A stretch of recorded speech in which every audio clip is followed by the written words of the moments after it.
Alright. Ay. Yan, magandang gabi po sa inyong lahat mga kababayan. Kamusta po kayo? And welcome po sa Batang Maynila to. Okay.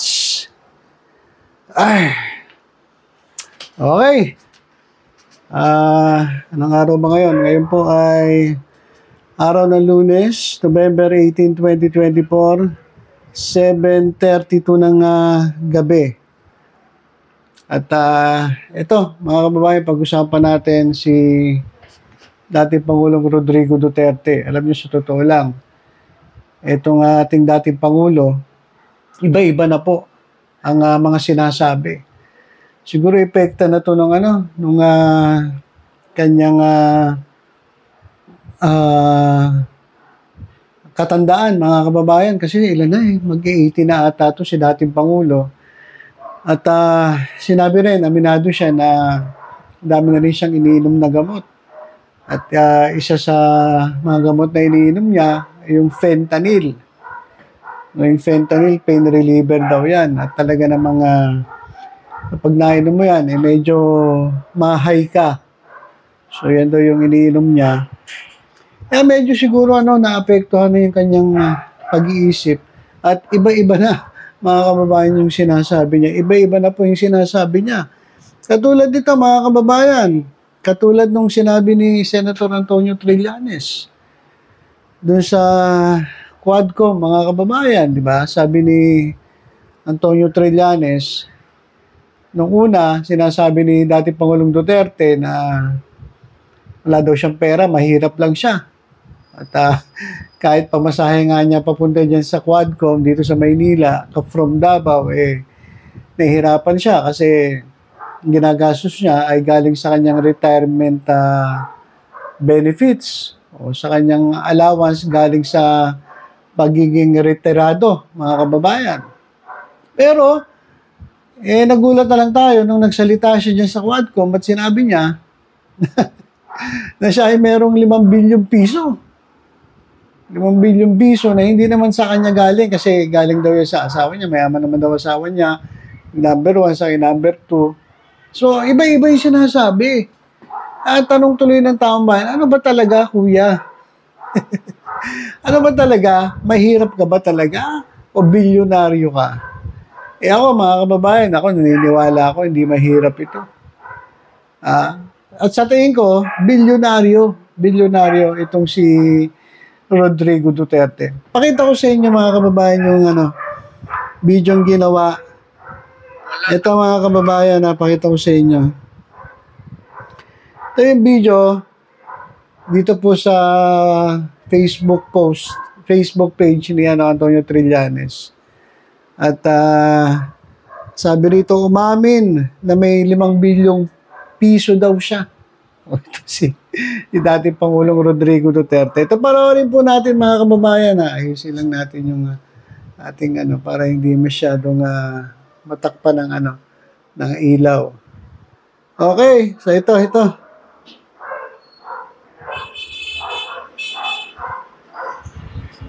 Pinsano po ako, hindi naman ako mayaman. Kaya ang living on my retirement pay. Wala akong negosyo. Wala akong Ba yan? Sandali. Napindot ko, sorry. outside source except my retirement pay. Litin natin. Probinsyano po ako, hindi naman ako mayaman. I am living on my retirement pay. Wala akong negosyo. Wala akong outside source except my retirement pay. I was born in 1945. Nagtrabaho ako. Lahat ng trabaho, lahat ng hirap. Hanggang bago ako nag-retire sa politics. Do you think I cannot accumulate even 5 billion? Sa negosyo ng asawa ko? Pati ang sweldo ko? May negosyo ang asawa ko. Both the first and the second, puro mayaman yan sila. Thank you, Mr. President. Ano mga negosyo? Plus sweldo ko malaki. Do you think I cannot accumulate even 5 billion? Sasabihin ko lang, noong una wala daw pamasahe, pero ngayon mayaman daw.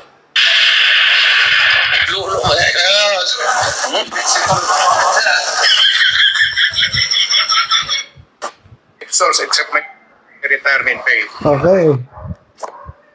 So yan mga kababayan. Natatawa ko kasi. Yung una nga sinabi niya wala siyang pera, mahirap lang daw siya. Ipamasahe nga niya, nirereklamo niya Dahil nga raw yung yung ginagastos niya galing sa kanyang retirement pay. Tapos bigla nangyari mga kababayan, sinasabi niya anong tingin niyo sa akin? Hindi ako makakaipon ng 5 bilyong piso. Yaman-yaman ang asawa ko.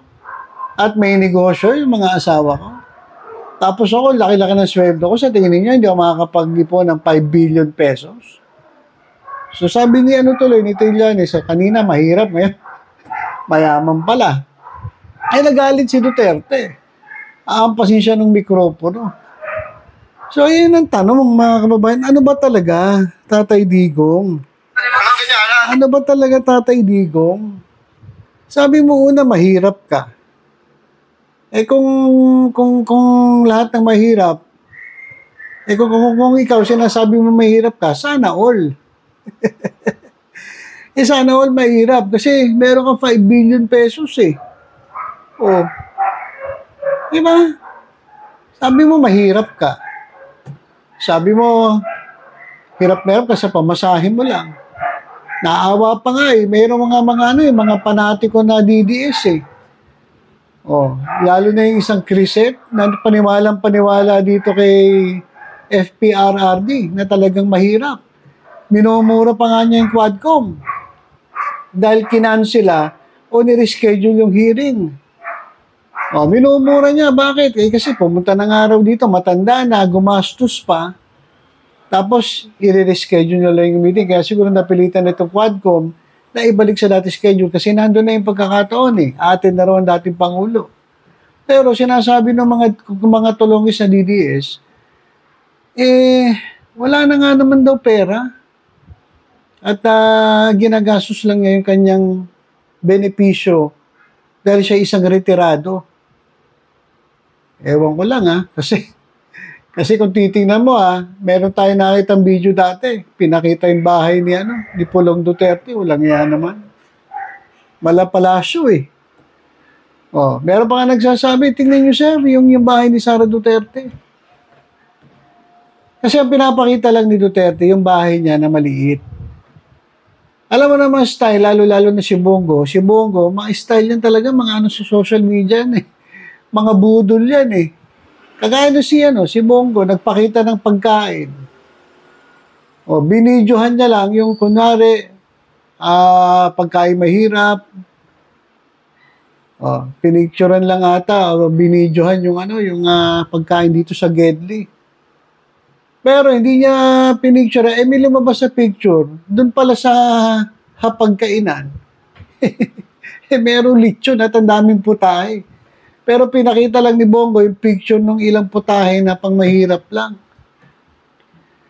So, ganun yung ginagawa na ito nila Bongo ng mga DDS. Binubudol, niloloko tayo mga taong bayan. At ito si Duterte. Sinasabi niya wala daw siyang pera. Mahirap lang daw siya. Pero doon sa Quadcom, sinabi nga niya, ano akala niyo sa akin? Hindi ako makakapag-ipon ng 5 bilyon? Ayaman na asawa ko. Ang laki na sahod ko. Sa tingin niyo, hindi ako makakapag-ipon ng 5 billion pesos. So, inamin niya. Inamin niya na may pera siyang 5 bilyon. Inamin niya na hindi siya mahirap. Kasi, ano ba ang basihan mo ng mahirap? Ang mahirap, yung isang kahigisan tuka na kinakailangan mong magtrabaho para may kakainin ka. Ayun ang mahirap. Pero kung ikaw, kahit hindi ka magtrabaho ng ilang taon, kakain ka ng masarap, dahil bilyon-bilyon ang pera mo, hindi ka mahirap. Hindi ka po mahirap, sir. Niloloko mo lang kami. Niloloko mo taong bayan, niloloko mo pati mga DDS, paniwalang-paniwala sa'yo na mahirap po kayo. Pero, lumalabas sa bibig nyo mismo na meron kayo 5 bilyong piso. At Yung 5 billion, parang sinasabi nyo pa nga, maliit pa yung 5 billion. Pwede pa akong mag-ipon ng mas malaki sa 5 billion. Oh. Ito, basahin ko lang itong big news, ha. The big news, mga kababayan. Sabi rito, mahirap lang pero may 5 billion pesos. Sa pagharap ni dating Pangulong Rodrigo Duterte sa Quadcom hearing ng Kamara noong November 13, kapansin-pansin ang mabilis na pagbabago-bago ng kanyang pahayag, partikular kapag pera ang pinag-uusapan. So medyo pag pera pala pinag-uusapan, nalilito. Nalilito ito. Sa umpisa, pinanindigan ng dating presidente ang nauna niyang pahayag sa isang media interview. Ilang araw na ang nakalipas na mahirap daw siya at tanging retirement pay lang ang panggastos sa araw-araw. Yung sinabi niya di ba? Nagkano siya nagpa-press con siya Yung press con nga niya, mga DDS lang ang nandun Pag nagpapatawa ng press con to, yung mga taga Davao ang mga nandun Yung mga reporters ng Davao, mga DDS Ayun, sinabi niya ron na wala siyang pera. Mahirap daw siya. At ang tanging ginagastos niya ay galing sa sa kanyang retirement pay. Pero makalipas ang ilang minuto, ipinagmalaki ni Duterte na sa haba ng panahong ipinagtrabaho niya at sa kinikita raw sa negosyo ng una at pangalawa niyang asawa na si Elizabeth Zimmerman at Hanilet Avancena, hindi raw katakataka kung meron siya ngayong 5 billion. O yan. Sa parehong pandinig, binida ng dating Pangulo, nakakalap siya ng pondo para may panggasto sa abogado ang mga pulis na naasunto dahil sa pagpapatupad ng kanyang drug war at pasisimulan niya ito mula sa sarili niyang pondo na 1 milyon. So, ito yung yung statements niya Ito, unang statement niya dito. Sabi niya rito, wala akong pamasahe, sir. Mahirap lang ako. Ayun yung una niya. Pangalawa, ano sabi niya rito? Do you think I cannot accumulate 5 billion sa negosyo ng asawa at sa sweldo? sa ilang minuto lang, mga kababayan, okay lang sana kung nabago yung salita niya. After 1 day, 2 days, 3 days, 4 days, 5 days, 1 week. Hindi yung araw na mismo na yun, nagbago yung sinasabi niya. Kaya nga sabi ng mga tao, ito, ano tuloy sabi ng mga sabi ng taong bayan, mga kababayan. Ano sabi? Ito, basahin ko lang yung comment Yan maliwanag naman sabi niya, sabi ng ating kababayan, dati sabi niya lumaki siyang mahirap at walang pamasahe pero ngayon 5 billion. Diyos ko po, Rudy. Ano ba talaga totoo? Yan, Nag-confess na mahirap dahil mahirap daw siya, walang source of income kundi retirement pension. Pati asawa niya wala din trabaho, hindi pa tumatayo at nagtatagal, naging bilyonaryo na. Silang mag-asawa. Is that normal? Ayan. Kababayan, do you think I cannot accumulate at least 5 billion? Ngayon, walang pamasahe at gusto pang sponsoran ng mga mambubutas, mambabatas. Nariyan sa House of Representatives talaga ang mga enablers ni Duterte that brought this country to the lowest.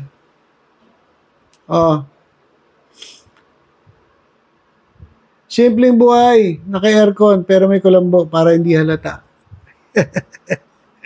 Ayan. Malinaw dyan, hindi dapat paniwalaan si Duterte dahil nabubuhay siya sa panloloko at pambubudol.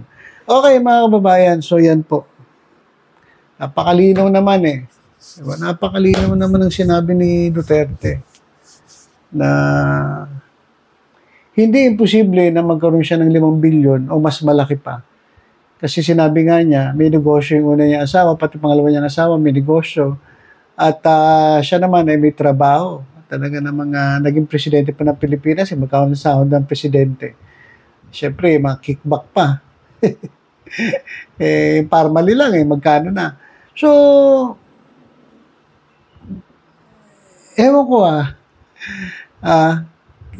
siguro epekto na talaga to ng mga katandaan at ininom niyang gamot. Kaya medyo iba na yung takbo ng utak niya. Iba na talaga takbo ng utak niya. At iba-iba na po yung kanyang sinasabi. At matindi na ito, nahuhuli siya sa sarili niyang bibig. Kakadakdak minsan. Lumalabas yung katotohanan at doon nahuhuli siya. Nahuhuli siya. At kaya nga, galit na galit siya kay Trillanes eh. Gusto niyang batuhin ang mic eh. Nabuko kasi siya nabuko siya di ba? So, yun lang mga kababayan. Ano ba talaga Rodi Duterte? Para sa akin, mas naniniwala ako na talagang bilyonaryo itong ating dating Pangulo at hindi siya mahirap. Kasi, yung mga anak niya, tingnan niyo yung mga bahay, mansyon. Tapos siya mahirap. Parang hindi ka panipaniwala, di ba? Okay, so yun lang mga kababayan. Tutok-tutok lang po dito sa Batang Maynila to sa iba pang updates. Ingat po tayong lahat, guys. God bless po.